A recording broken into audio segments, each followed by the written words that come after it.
야고보서 1장 1절에서 8절까지 말씀. 우리 뜻을 생각하면서 제가 1절, 여러분 2절 읽도록 합니다.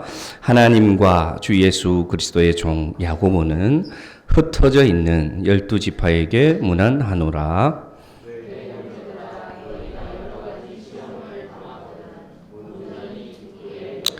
이는 너희 믿음의 시련이 인내를 만들어내는 줄 너희가 알미라.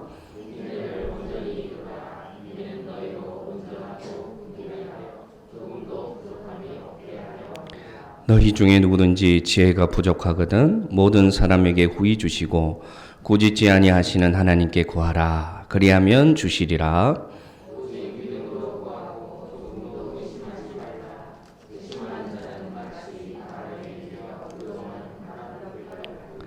이런 사람은 무엇이든지 주께 얻기를 생각하지 말라. 두 마음을 품어 모든 일에 정함이 없는 자로다. 아멘. 잠깐 기도하겠습니다. 하나님 아버지, 주의 종이 준비한 이 말씀이 하나님의 시기적절한 교훈이 되기를 간절히 바랍니다. 전하는 자나 받는 자가 오직 주 예수 그리스도만 바라보게 하시고 주님의 교훈만이 이 시간 성령의 인도하심으로 교통하게 하여 주옵소서. 예수님의 이름으로 기도드립니다. 아멘. 우리가 야고보서 묵상을 시작하게 되었습니다. 오늘 성경에 뭐라고 얘기합니까? 하나님과 주 예수 그리스도의 종 야고보는 이렇게 표현합니다. 야고보 누굴까요? 그럼 이 야고보가 누구라고 생각하십니까? 세베대의 아들 요한과 야고보 할 때 야고보, 또 알페오 아들 야고보 해서 예수님의 제자들이 있었습니다. 야고보는 좀 다른 야고보입니다. 바로 누구? 예수님의 동생 야고보입니다. 새롭죠? 야고보는 예수님이 죽으시고 부활하신 후에 예수님을 믿게 되었습니다. 그 이전에는 믿지 않았습니다. 그의 형이었습니다. 그 야고보가 변화되어 부활하신 후에 예수 그리스도를 만난 후 이제 그를 구주로 영접한 뒤에 쓴 편지입니다. 그래서 성경의 학자들은 야고보서가 신약 성경 가운데 제일 먼저 기록되었다고 주장합니다. 주님이 승천하신 뒤에 주 40년에서 50년 사이에 기록된 첫 성경, 신약 성경에 처음으로 기록된 성경이 성령의 감동으로 예수님의 동생 야고보를 통해서 기록되었다. 이렇게 얘기합니다. 야고보서 하면 우리가 다 기억나는 말씀이 행함이 없는 믿음은 죽은 것이다 라는 것이죠. 또 이 야고보의 특징은 구약에 있는 우리 지난달에 묵상했던 잠언의 말씀들이 참 많이 등장합니다. 그래서 신약의 잠언이다 그렇게 얘기하고요. 예수님께서 산상수훈으로 가르쳤던 그 가르침이 이 안에 압축되어서 우리를 통해서 다시금 묵상하게 하는 그런 성경이, 참 귀한 성경이 야고보서입니다. 우리 1장 1절을 한번 눈으로 보겠습니다. 제가 읽어드립니다. 하나님과 주 예수 그리스도의 종 야고보는 흩어져 있는 12지파에게 문안하노라 이렇게 되어 있습니다. 성경을 읽을 때 여러분 특별히 신약 성경에 이런 서신서들을 읽을 때 참 중요한 포인트가 뭐냐면 1장 1절을 잘 묵상하십시오. 각 성경의 1장 1절이 그 성경 전체를 관통하는 주제가 들어가 있습니다. 그래서 바울 서신이라든지 이런 공동 서신을 읽을 때 각 처음 시작하는 문안인사에 들어가 있는 말씀을 잘 묵상하면 앞으로 이 성경을 어떻게 묵상해야 될지를 포인트를 잡을 수 있는 참 중요한 말씀이 1장 1절에 들어가 있습니다. 그래서 오늘도 1장 1절을 봅니다. 뭐라고 고백하느냐? 하나님과 주 예수 그리스도의 동생 야고보는 이렇게 하지 않습니다. 그가 이렇게 말합니다. 종된 야고보는. 여러분 이 종된 야고보 할 때 그 주라는 단어는 어떤 의미가 있습니까? 주 하면, 주님 하면 어떤 뜻이 있습니까? 왕, 그 다음에 주인, 그 다음 선생님 이런 의미를 가집니다. 그러니까 야고보는 오늘 이 성경을 기록함에 있어서 어떤 자세로 예수 그리스도를 고백하느냐? 그가 왕이고 그가 나의 주인이시고 그만이 나의 스승이다 라고 고백하면서 편지를 쓰는데 누구에게 쓰고 있습니까? 누구에게? 흩어져 있는 12지파에게. 흩어져 있다는 뜻이 뭡니까, 여러분? 흩어져 있다. 흩어져 있다. 이것을 디아스포라 이렇게 부릅니다. 과거 예루살렘 성이 바벨론으로부터 함락당하고 이 유대인들은 그 고통을 피해서 그 멸망을 피해서 세계 각지로 흩어지게 되었습니다. 그 흩어진 세월이 지금 수백 년이 지나가고 있습니다. 이 흩어졌다는 뜻은 뭡니까? 이제는 흩어져서 나그네의 삶을 살면서 언제쯤 저 예루살렘이 회복될까? 언제쯤 내 고향, 내 하나님이 회복이 될까 하는 신앙으로 살아가는 자들이 뭐냐? 흩어져 있다는 뜻입니다. 그러면 다시금 묻겠습니다. 이 성령을 받던 시대는 누가 다스리던 시대냐? 로마 왕국이 다스리던 시대에 로마의 황제가 신이 된 세상 가운데 누구를 왕으로 삼고 예수님을 왕으로 삼고 황제가 왕이 아니라 세상의 왕이 아니라 예수님이 왕이라는 고백을 가지고 살아가던 그 쓸쓸하던 인생을 살아가던 자들에게 내가 편지하노라. 그렇게 편지가 시작되고 있습니다. 사랑하는 성도 여러분, 우리가 오늘날 흩어져 있는 자들임을 기억하시기를 바랍니다. 돈이 왕이 된 세상 가운데, 권력이 왕이 된 세상 가운데 우리도 이 시대의 그리스도인들처럼 여전히 흩어져서 우리 주님 다시 오실 그날, 새 하늘과 새 땅이 다시금 회복되는 그날을 소망하면서 디아스포라의 삶을 살고 있다는 것을 여러분이 인정하시기를 바랍니다. 그러면 이 야고보서가 누구에게 주는 말씀이 됩니까? 나에게. 2021년 이 땅을 살아가는 나에게, 오늘 또 하나의 디아스포라로 살아가는 나에게 주시는 말씀이 되고 이제 나에게 다가오는 말씀이 된다는 것입니다. 첫 번째, 오늘 야고보서가 무엇을 오늘 우리에게 가르쳐주고 있습니까? 1장 2절을 이제는 읽어보겠습니다. 야고보서 1장 2절 말씀 시작. 내 형제들아 너희가 아멘. 본론이 이렇게 시작합니다. 본론. 문안 인사를 드린 후에 이 야고보 사도가 이렇게 말합니다. 내 형제들아 너희가 여러 가지 시험을 당하거든 온전히 기쁘게 여겨라. 그렇게 얘기합니다. 시험에 대한 바른 이해부터 있어야 되겠죠. 시험이 과연 무엇이냐. 제가 야고보서를 준비하면서 읽고 있는 책에는 이 야고보서의 주제가 시험이라고 얘기하기도 합니다. 그만큼 이 시험을 이해하는 게 야고보서를 해석하는데 참 중요합니다. 헬라어로는 베이라죠. 명사 영어는 베이라스모스 이렇게 부르는데 이 시험에는 여러 가지 의미가 있는데 오늘 두 가지 의미를 알아야 됩니다. 그래서 제대로 이해해야 됩니다. 사실은 앞서 설명했던 흩어져 있는 자들에서 시험의 의미를 우리는 힌트를 가져올 수 있습니다. 흩어져 있는 자들이 겪는 것이 시험이라는 것이죠. 그래서 3절에 보면 이 시험이 무엇인지 설명합니다. 3절을 또 같이 보겠습니다. 시작. 이는 너희 믿음의 시련이 인내를 만들어내는 줄 너희가 알미라. 자, 보십시오. 그러면 시험이 어떤 단어로 지금 바뀌고 있습니까? 믿음의 시련. 믿음의 시련. 그래서 야고보서가 말하는 첫 번째 이 시험의 의미는 뭐냐? 믿음을 통해 받는 시련. 믿음을 통해 받는 고난이 뭐냐? 시험이라는 것입니다. 근데 또 다른 시험이 있어요. 13절에 가보겠습니다. 오늘 읽지는 않았지만 야고보 사도가 오늘 우리에게 다시금 물음표를 줍니다. 13절 제가 읽습니다. 사람이 시험을 받을 때에 내가 하나님께 시험 받는다고 하지 말라. 하나님은 악에게 시험 받지도 않고 친히 아무도 시험하지 아니할 수 있느니라. 이렇게 되어 있어요. 자, 그러면 1장 2절에서는 여러 가지 시험을 당하던 온전히 기뻐하라고 하시던 말씀이 한 입으로 두 말씀을 하시는 거예요. 13절에 가서는 뭐라고 하느냐? 나는 시험 주는 사람이 아니다. 그럼 2절에서는 시험을 기뻐하라고 하시는 하나님이 13절에서는 왜 시험을 주지 않는다고 말씀하시느냐? 성경이 잘못된 것 아니냐? 그렇게 얘기합니다. 그러고 나서 14절을 봅니다. 14절을 보면 이 시험은 또 다른 것이라는 것을 알 수 있습니다. 시작. 오직 각 사람이 시험을 받는 것은 자기 욕심에 끌려 미혹됨이니. 아멘. 시험은 두 가지가 나오는 거예요. 믿음의 시련인 시험이 있다면 14절처럼 자기 욕심에 의해서 받는 시험이 있다는 것입니다. 다시금 돌아갑니다. 그러면 오늘 우리가 주목해야 될 것은 뭐냐?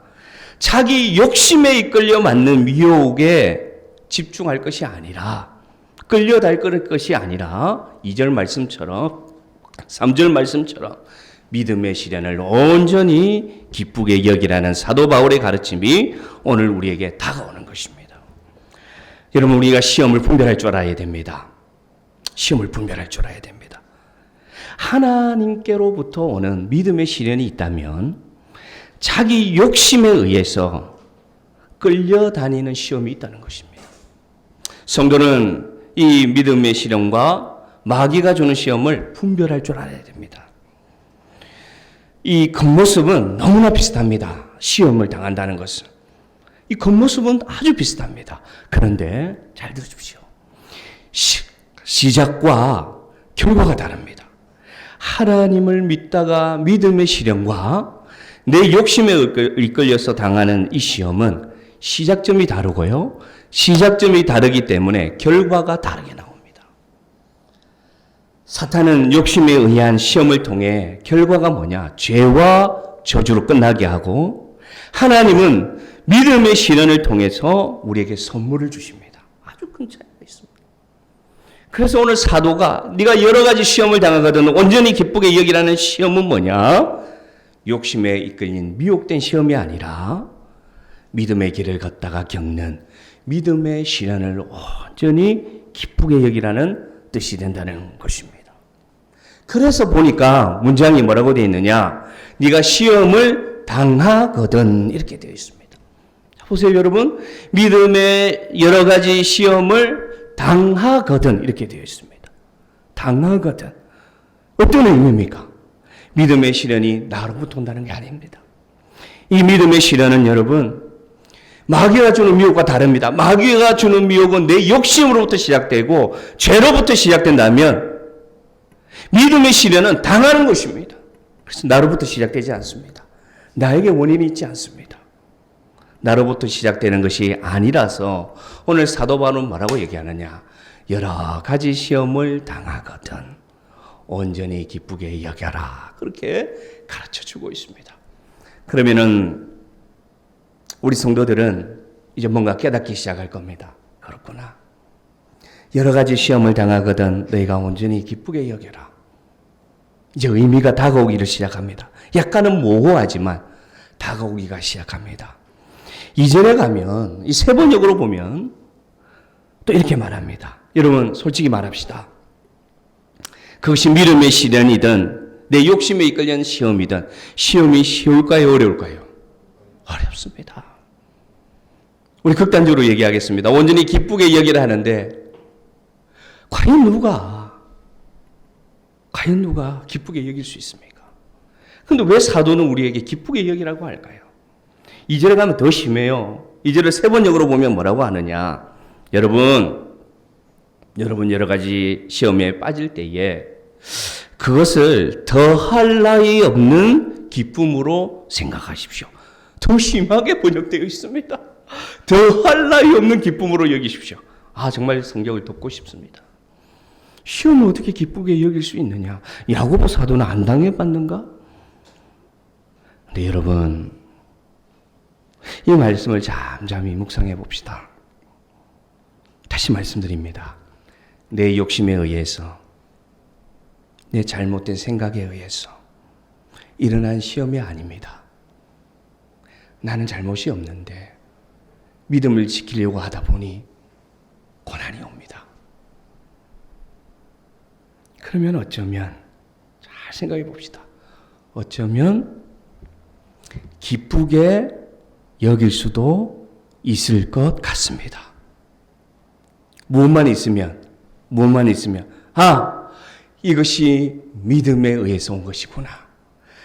이것이 내가 믿음을 지키기 위해서 살아가다 보니 내가 겪을 수밖에 없는 시련이구나라는 것이 확신이 들면, 잘 들으십시오 여러분, 이 확신이 나에게 오면 그러면 기쁘게 여길 수 있지도 않을까라고 생각하지도 않겠습니까 여러분? 좀 어렵죠 말이. 다시금 말씀드립니다. 이것이 내 잘못이 아니라, 단어를 바꾸겠습니다. 예수님 때문이라면, 이것이 내 잘못이 아니라 예수님의 십자가를 바라보게 하는 시험이라면, 우리는, 조심스럽게 말씀드리겠습니다, 우리는 아마도 기쁘게 여길 수 있을 것 같다는 믿음이 생깁니다. 할렐루야. 설명할 수가 없겠습니다. 더 이상 논리적으로 이성적으로는 설명을 할 수가 없겠습니다. 그런데 이것이 믿음의 신앙이라면, 이것이 예수 그리스도의 십자가를 바라보게 한다는 것이라면 아마도 나는 기쁘게 여길 수도 있을 것 같다는 생각이 든다는 것입니다. 더 이상 설명할 수가 없겠습니다. 왜냐? 이 기쁨은 여러분 감정적인 기쁨이 아니기 때문입니다. 이 기쁨은 우리가 끌끌끌 웃으면서 즐거움의 기쁨이 아니라는 것입니다. 이 기쁨은 아까 우리가 찬양한 것처럼 하늘로부터 오는 평안으로 인해 내 영혼에 슬픈데, 힘든데, 어려운데, 고통이 느껴지는데도 잠잠하게 주를 바라보는 기쁨이 내 안에 샘솟는다는 것을 오늘 우리가 무엇을 통해서 알 수 있느냐? 경험을 통해서 알 수가 있다고 말씀드리고 싶습니다. 우리는 경험했습니다. 분명히 어려운데, 분명히 힘든데, 분명히 믿기도 하는데 그 사람이 이상하게 내 안에서 기쁨이 샘솟습니다. 왜냐? 예수를 믿기 때문입니다. 예수님을 바라보게 하기 때문입니다. 그래서 사도가, 야고보 사도가 말합니다. 사도는 많은 고난을 당했구나. 많은 아픔을 당했구나. 많은 후회를 했구나. 믿음의 길을 걷다가. 그래서 2절에 본론적으로 딱 시작하는 말씀이 뭐라고 하느냐? 그래, 흩어져 있는 성도들아, 흩어져 있는 형제들아, 네가 여러 가지 시험을 당하거든 온전히 기쁘게 여겨라 말하고 있다는 것입니다. 할렐루야. 믿지 않는 사람들은 오늘 설교를 전혀 이해하지 못합니다. 믿는 자들은 오늘 설교가 이해가 됩니다. 왜냐? 확신만 있다면. 그러면서 뭐라고 얘기하느냐, 사도가.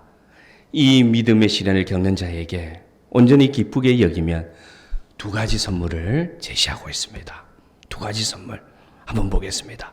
3절에 이렇게 말합니다. 이는 온전히 기쁘게 여기는 이유는 너희 믿음의 시련이 인내를 만들어내는 것을 너희가 안다. 자, 다시 보세요. 인내를 만들어낸다 하지 않습니다. 만들어낸다 하지 않고 뭐라고 말하느냐? 인내를 만들어내는 것을 너희가 알지 않느냐? 너희가 알지 않느냐? 너희가 경험하였지 않느냐? 그러면서 4절에 첫 번째 선물이 뭐냐? 같이 읽습니다. 4절, 인내를 온전히 이루라. 이는 너희로 온전하고 구비하여 조금도 부족함이 없게 하려 함이라. 이게 첫 번째 선물입니다. 이것이 믿음의 시련이 주는 첫 번째 선물 뭐냐? 온전하고 부족함이 없는 것을 너희에게 줄 것이다.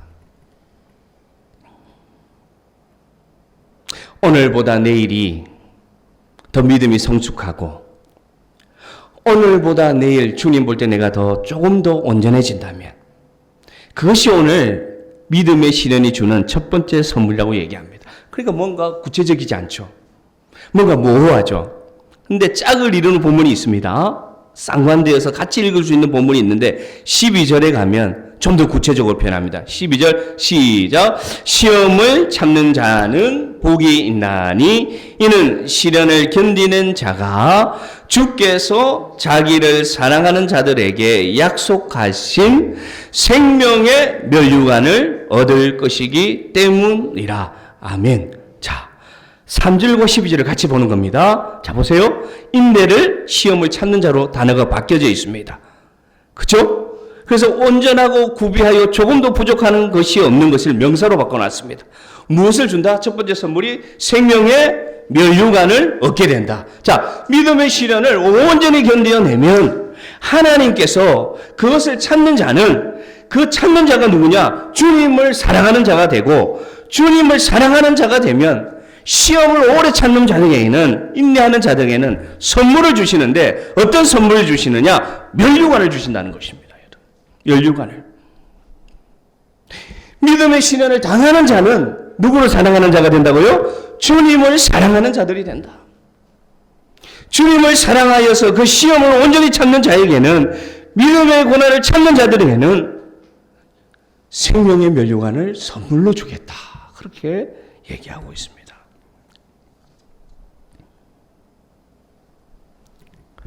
믿음 생활을 하다 보면 이 고난과 시험이 우리에게 오면 왜 우리에게 온전함을 주느냐? 우리가 구체적으로 반응을 한번 생각해 보겠습니다. 자, 나에게 믿음의 시련이 왔습니다. 믿음의 고난이 왔습니다. 그러면 우리는 어떻게 합니까? 우리는 기도합니다. 그리고 우리는 어떻게 합니까? 어려워도 예수를 더 붙잡습니다. 우리는 어떻게 합니까? 응답하지 않지만 기도합니다. 우리는 어떻게 합니까? 고난이 있어도 기도의 자리를 지킵니다. 우리는 어떻게 합니까? 예배의 자리를 지킵니다. 왜냐? 주님을 사랑하는 자들이기 때문에. 다시 말씀드립니다. 오늘 말씀은 여러분 전제가 없습니다. 너희가 알지 않느냐 이렇게 말하는데 제가 뭐라고 설명하겠습니까? 사도 요한도 설명할 수 없으니까 너희 알지 않느냐 얘기합니다. 경험한 자들만이 오늘 말씀을 이해할 수 있습니다. 자, 믿음의 고난이 오면 우리 어떻게 합니까? 더 기도합니다. 믿음의 고난이 오면 우리 어떻게 합니까? 더 주께 가까이 갑니다. 믿음의 고난이 오면 우리는 어떻게 합니까? 십자가를 더 생각합니다. 그러니 그 나중은 어떻게 되느냐? 생명의 면류관을 우리에게 주신다라고 말씀하십니다. 생명의 면류관 하면 옛날 제 어릴 때 들었던 설교 같은 게 생각나는데, 저보다 연배가 있는 분들은 이해할 거예요. 개털모자 들어보셨습니까? 이 말씀을 이해하는 사람, 이 단어를 이해하면 조금 이제 구세대입니다. 옛날에 목사님들이 설교할 때 뭐라고 얘기했느냐? 예수 잘 믿으면 천국 가면 다이아몬드 면류관 받고, 예수 잘 안 믿고 헌금생활 제대로 안 하고 주일 성수 제대로 안 하면 천국 가긴 가는데 어떤 모자 쓴다? 개털 모자 쓴다. 그렇게 말씀하셨어요. 근데 제가 신학교에서 신학을 배우다가 잘못된 단어구나. 천국은 개털 모자가 없구나. 왜냐? 성경에는 개털 모자가 없더라고요. 그래서 그 당시 왜 이렇게 설명했냐면 우리가 너무 가난했습니다. 너무 어려웠습니다. 그래서 많은 설교들이 물질적 복을 강조했습니다. 어쩔 수 없었습니다. 예수 잘 믿으면 복 받는다. 예수를 잘 믿으면 부자 된다. 이런 강조를 했습니다. 이해합니다. 너무 어려웠으니까. 그래서 개털 모자와 다이아몬드 면류관을 비교해서 예수 잘 믿기를 도전하기 위해서 우리 선배 목사님들이 그런 예화로 얘기했습니다. 그런데 여러분, 면류관은 내가 직접 쓰는 그 면류관을 말하는 게 아닙니다. 신라의 그 왕릉을 파면 나오는 그 면류관, 그걸 직접 쓴다는 표현이 아닙니다. 상징적인 단어입니다. 면류관은 뭐냐? 권세를 말합니다.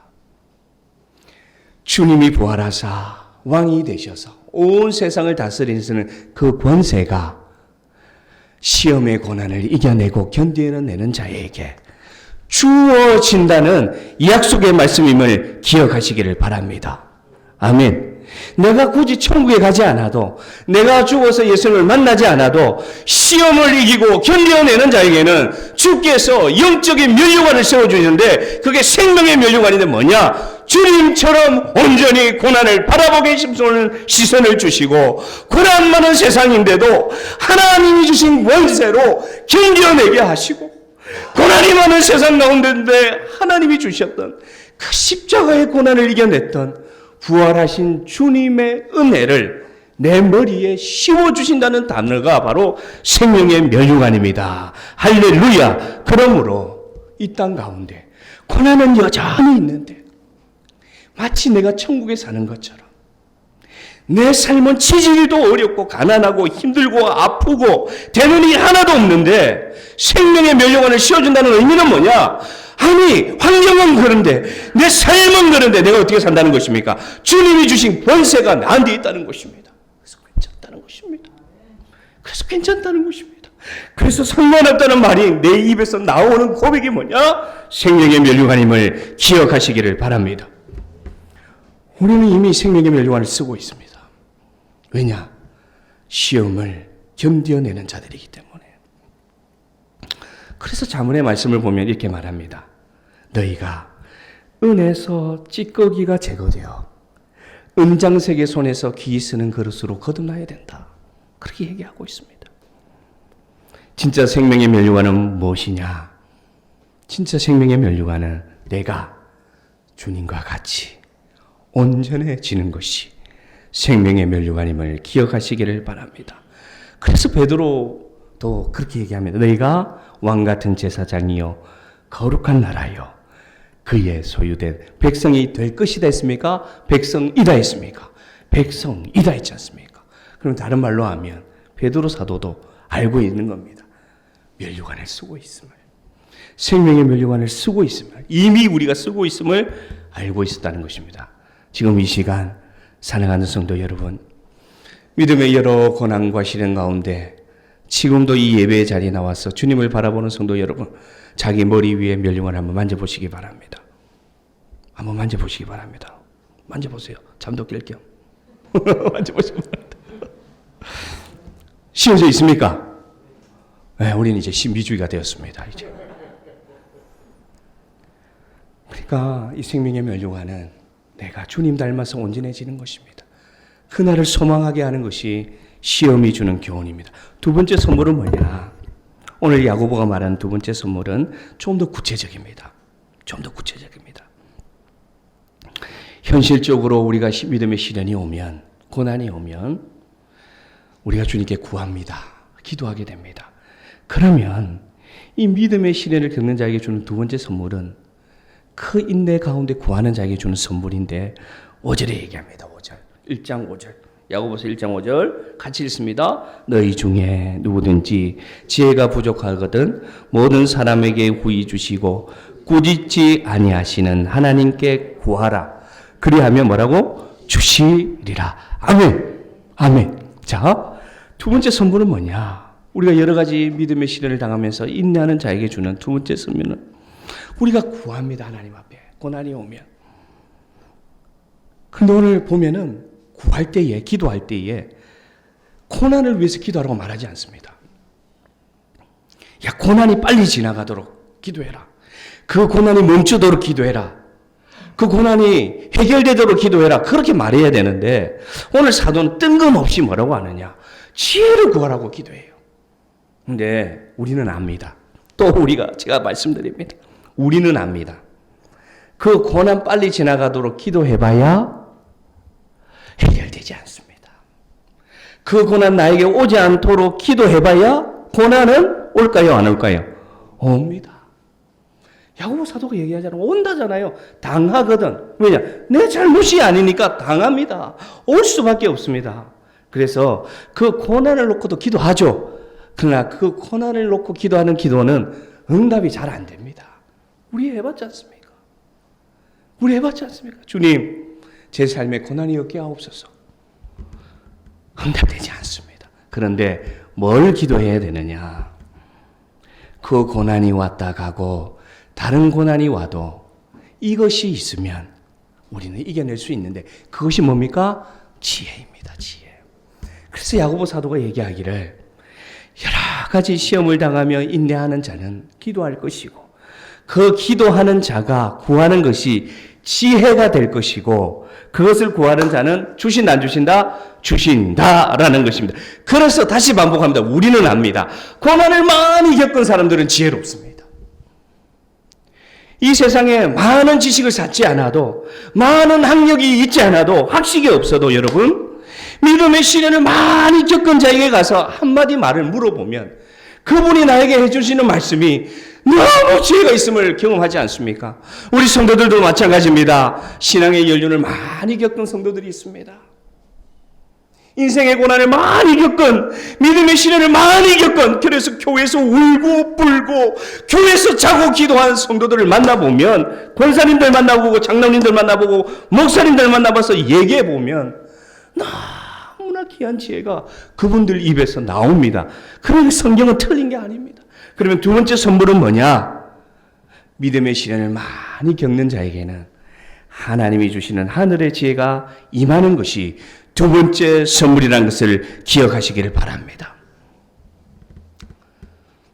믿음의 고난은 나를 주님께 더욱 온전하게 하는 첫 번째 선물을 주고, 믿음의 시련은 나에게 하늘이 주는 지혜를 줍니다. 그런데 이제 후반부로 들어갔어.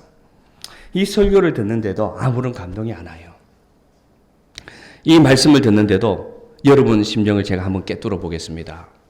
초능력자는 아니지만 그래도 목사님 고난은 없었으면 좋겠어요. 이게 지금 지배하고 있어요. 솔직히 그렇죠. 아니라고 하지 마세요, 여러분. 많은 분들이 그래도 목사님 시험이 힘들어요. 없었으면 좋겠어요. 이렇게 얘기합니다. 그러면 우리가 왜 그런 사고를 가질까요? 이렇게 야고보 사도가 강조하고 설교도 발음도 별로 안 좋은 제가 이렇게 강조하고 해도 왜 내 마음속에는 여전히 그래도 고난은 힘들어. 안 왔으면 좋겠어. 특별히 내 자녀는 이런 믿음의 고난 좀 안 겪었으면 좋겠어라는 생각이 왜 들까요? 첫 번째는 여러분 사도가 얘기합니다. 첫 번째는 우리가 주님을 의심하기 때문입니다. 의심하기 때문입니다. 여전히. 설마 아닌데 아닐걸? 안 될걸? 첫 번째 이유는 뭐냐? 의심하기 때문이다. 야고보서 6장 7절 읽읍시다. 야고보는 정확하게 들고 있습니다. 야고보 사도가 6장 7절, 야고보서 1장 6절 7절 시작. 오직 믿음으로 구하고 조금도 의심하지 말라. 의심하는 자는 마치 바람에 밀려 요동하는 바다 물결 같으니 이런 사람은 무엇이든지 주께 얻기를 생각하지 말라. 믿음의 시련이 온전히 기쁘게 여기는 것을 내가 받아들이기를 거부하는 이유는 뭐냐? 첫 번째로 의심하기 때문입니다. 의심하는 자는 바람에 밀려 막 요동치는 배와 같습니다. 우리가 서귀포에 살아서 압니다, 여러분. 태풍이 자주 오잖아요. 서귀포 바다에. 바람이 크게 불고 태풍이 지나고 난 뒤에 바닷가에 나가서 그 막 너울이 치는 바다에 보면 여러분 그 요동치는 배를 본 적 있습니까, 여러분? 요동치는. 묶여 있으면 그래도 다행인데 만약에 묶여 있다고 생각해 보십시오. 그러면 믿음의 시련은 오는데 의심하니까 막 요동치고 있습니다. 믿음의 배가 내 자신이 내 삶이 막 요동쳐요. 왜냐? 왜 요동칠까요? 묶여 있지 않기 때문에. 결박되어 있지 않기 때문에. 다시 말씀드리면 확신하지 않기 때문에. 의심하기 때문에 믿음의 시련이 오면 기뻐할 틈이 없습니다. 막 흔들립니다. 저 사람 얘기도 들어보고 저 목사님 기도도 들어보고 저 권사님한테 상담도 해보고 막 흔들립니다. 이렇게 했다가 저렇게 했다가 막 교회도 옮겨봤다가 막 기도원도 가봤다가 해결되지 않습니다. 왜냐? 의심하기 때문에. 누구를 의심합니까? 하나님 앞에 서 있는 자신을 의심합니다. 하나님 앞에 묶여있다고 생각하지 못합니다. 그 사랑의 줄이, 그 생명의 줄이 예수 그리스도의 십자가를 통해서 나에게 묶여있는데 그 손이 나를 꽉 잡고 있는데 십자가의 손이 나를 붙들고 있는데 의심합니다. 아니야, 나는 혼자야. 나는 철저히 혼자야. 내 인생은 나밖에 없어. 그러니까 막 의심하고 요동치게 되는 것입니다. 사랑하는 성도 여러분, 믿음의 반대말은 불신이 아닙니다. 믿음의 반대말은 무엇일까요? 의심입니다. 의심. 믿음의 반대말은 불신이 아닙니다. 믿음의 반대말은 의심입니다. 그래서 오늘 설교가 은혜가 안 됩니다. 자신을 돌아보시길 바랍니다. 믿음의 시련이 오지 않기를 바라는 사람들은. 두 번째, 왜 이 믿음의 시련이 온전히 기쁨이 되지 못할까? 두 번째 이유를 야고보서 1장 12절에 설명하고 있습니다. 끝나갑니다. 자, 야고보서 1장 12절 시작. 시험을 참는 자는 복이 있나니. 여기까지만 읽겠습니다. 다시금 보십시오. 시험을 참는 자는 뭐가 있다? 복이 있다. 시험을 참는 자가 복이 있다. 시험을 온전히 믿음의 시련을 기뻐하지 못하는 이유는 뭐냐? 저 복을 오해하기 때문입니다. 저 복을 모르기 때문입니다, 여러분. 질문 한번 해보겠습니다, 여러분. 여러분 모두는 복 받은 자입니까? 아멘. 그러면 다시금 구체적으로 묻겠습니다. 여러분은 지금 어떤 복을 받은 자들입니까? 얘기해도 됩니다. 복 받은 자가 아무도 없군요. 그러니까 오늘 설교가 은혜가 안 되는 것이죠. 시험을 참는 자는 복이 있나니 하는데 어떤 복 받았습니까? 믿음의 복, 구원의 복. 맞습니다. 정말 훌륭한 복을 받았습니다. 근데 이 믿음의 구원의 복이 정말로 나의 기쁨으로 다가오는 복입니까? 아닙니까? 한 번 더 생각해 보죠. 자, 잘 들어보세요. 내가 예수 믿어서 참 복을 많이 받았습니다, 목사님. 이렇게 고백하는 성도들이 많이 있습니다. 차를 마시면서 대화를 합니다. 목사님, 저는 참 예수 믿어서 복 많이 받았어요. 그러면서 이렇게 얘기합니다. 참 십자가의 그 사랑이 내 삶에 흘러 넘쳐서 십자가만 생각하면 이 죄인이 참 많은 복을 받아서 이렇게 사랑하는 것이 은혜밖에 없습니다. 이런 고백은 거의 없습니다. 어떻게 고백하느냐? 믿는 가정에서 태어나서 참 우리 부모님이 참 하나님께 많이 헌신하고 드리고 기도해서 참 삶에 어려움은 많았지만 그때마다 견뎌내게 하시고 이겨내게 하셔서 우리 자녀도 잘 믿음으로 양육해서 이렇게 평안을 누리니 저는 참 복을 많이 받은 자입니다. 이런 고백을 많이 듣습니다. 그리고 우리가 실제로 많이 고백하고 저도 많이 얘기했습니다. 이렇게 저 교회 하는 목사님 아래서 참 지금 생각해 보면 모든 것이 은혜였습니다. 김한장 놓고 동원 참치 선물 들어온 캔 꺼내가지고 보름을 먹어도 참 은혜였습니다. 그 고백 제가 했었죠. 해서 반찬이 없어가지고 쌀이 없었는데 누군가가 쌀을 놓고 가서 그 쌀로 보름을 먹었었던 기억이 있습니다. 중학교 때. 이런 고백 많이 합니다. 참 믿음의 복 많이 받았습니다. 그런데 여러분 이게 조금은 복을 오해하고 있는 것입니다. 이게 조금은 믿음의 복을 폄하하는 고백입니다. 물론 복 맞습니다. 감사 맞습니다. 그런데 고난을 당한 자, 시험을 참는 자는 복이 있나니 할 때 저 복과는 약간 차이가 있습니다. 약간 차이가 있습니다. 뭐냐? 잘 들으세요. 이 복을 현실과만 연결하기 때문입니다. 이 복이라는 단어를 나의 현실만 연결합니다. 그러니까 과거를 얘기하지 않습니다. 과거는 과정이었고 과정을 겹쳐 나와서 지금에 있는 나가 복입니다라고 얘기하는 겁니다. 그러면 과거가 복이 아니었느냐? 시험을 참는 시절은 복이 아니었느냐? 아니란 것이죠. 복을 현실과만 연결하는 것입니다. 복을 소유로 연결합니다. 복을 환경으로 연결합니다. 복을 현실로만 연결합니다. 그것은 오늘 말하는 복이 아닙니다, 여러분. 오해하고 있는 것입니다. 그러면 오늘 시험을 참는 자는 복이 있나니 할 때 이 복은 어떤 복이냐? 잘 들어보십시오. 소유와 현실과 환경의 복이 아니라 관계적인 복임을 기억하시기를 바랍니다.